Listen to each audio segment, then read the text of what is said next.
고농도 비타민C 주사가 암 환자한테 좋다던데 왜 그런 거예요? 네, 고농도 비타민C는 암세포를 공격하는 강력한 효과가 있습니다. 그 이유는 비타민C가 몸속에서 특정 반응을 일으켜서 산화폭탄 같은 걸 만들어내기 때문인데요. 비타민C가 혈액에서 아주 높은 농도로 유지되면 철분이랑 만나서 과산화수소라는 물질을 만들게 됩니다. 이 과산화수소는 소독약으로도 쓰일 정도로 강력한 성질을 갖고 있어서 세균이나 바이러스를 없앨 수 있습니다. 그런데 신기한 건 정상세포는 이 과산화수소를 쉽게 해독할 수 있지만 암세포는 그렇지 않다는 거예요. 정상세포는 카탈라제라는 효소를 가지고 있어서 과산화수소를 잘 해독할 수 있는데요. 반면에 암세포는 이 효소가 부족하거나 제대로 작동하지 않아서 과산화수소에 녹아내리게 됩니다. 즉 비타민C가 정상세포는 못 건드리고 암세포한테만 치명적인 독이 되는 거죠. 이런 특성 때문에 고농도 비타민C가 암 환자들한테 많이 쓰이는 겁니다. 정상 세포는 못 건드린다고요? 네, 그렇죠. 정상세포는 과산화수소를 해독할 수 있기 때문에 큰 영향을 받지 않아요. 그런데 비타민C가 면역세포에 미치는 또 다른 효과가 있습니다. 사실 이게 더 중요해요. 우리 몸의 면역세포는 암세포를 공격할 때 마치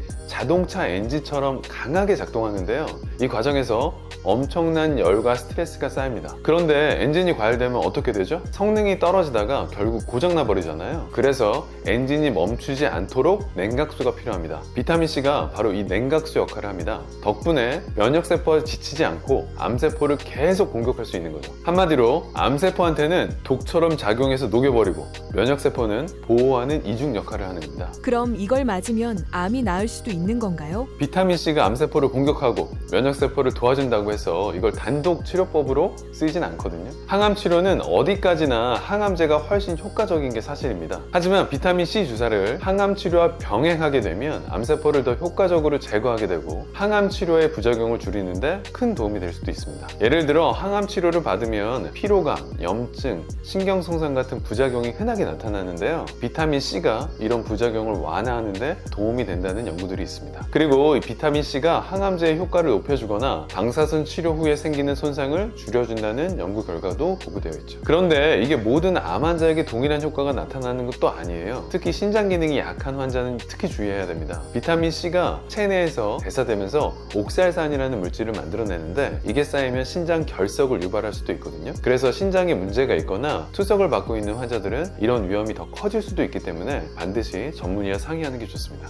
지금까지 고농도 비타민C 요법에 대해서 알려드렸는데요. 간단하게 정리해 드릴게요. 먼저 고농도 비타민C는 정상세포의 면역 기능을 강화하고 암세포에는 독처럼 작용해 암세포를 줄이는 효과가 있습니다. 하지만 비타민C만 단독으로 사용하면 항암 효과가 충분하지 않을 수 있기 때문에 꼭 다른 치료와 병행하는 게 좋습니다. 그리고 신장에 문제가 있는 경우에는 비타민C가 오히려 해로울 수도 있으니 반드시 전문의와 상의한 후 결정하는 걸 추천드리겠습니다. 그럼 오늘은 여기까지 하겠습니다. 유익했다면 구독, 좋아요 부탁드립니다. 감사합니다.